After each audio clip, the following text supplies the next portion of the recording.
केंद्र सरकारने या वर्षीच्या अर्थसंकल्पात महाराष्ट्रासाठी भरीव तरतूद केली असून यापूर्वीच्या सर्व अर्थसंकल्पीय तरतुदींपेक्षा ती अधिक असल्याचं केंद्रीय रेल्वे मंत्री अश्विनी वैष्णव यांनी आज लोकसभेत सांगितलं। पंतप्रधान नरेंद्र मोदी यांनी महाराष्ट्रासाठी रेल्वे क्षेत्राकरिता 23,926 कोटी रुपयांची तरतूद केली आहे।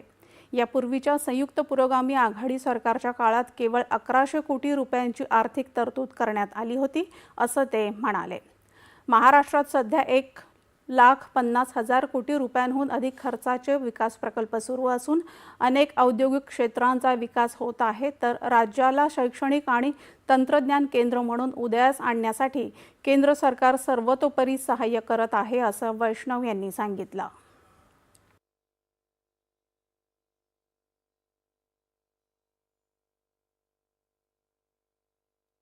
महाराष्ट्र में रेलवे के डेवलपमेंट के लिए बहुत ही एक विस्तृत तरीके से काम चल रहा है। महाराष्ट्र के लिए माननीय प्रधानमंत्री जी ने 23,926 करोड़ रुपए का बजट रेलवे का इस वर्ष के लिए आवंटन किया है। करीब 1,50,000 करोड़ से ज़्यादा के प्रोजेक्ट्स महाराष्ट्र में चल रहे हैं। कई नए प्रोजेक्ट्स हाथ में लिए गए हैं जो कि महाराष्ट्र के इंडस्ट्रियल क्षेत्रों को जोड़ते हैं, औद्योगिक नगरियों को जोड़ते हैं। साथ ही साथ जो बड़े एजुकेशन हब बने, जो बड़े टेक्नोलॉजी के हब्स बने, उनको भी जोड़ते हैं।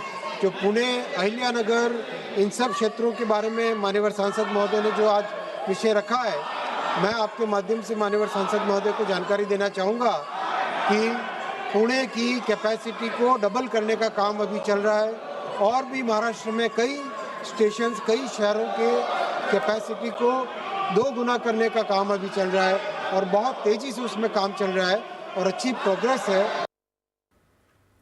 पुण्यासह महाराष्ट्रातल्या अनेक शहरांची क्षमता दुप्पट करण्यासाठी जोमानं काम सुरू असून नाशिकमधल्या आगामी कुंभमेळ्यासाठी नाशिक जवळच्या 4 स्थानकांवर काम सुरू आहे असं ते म्हणाले।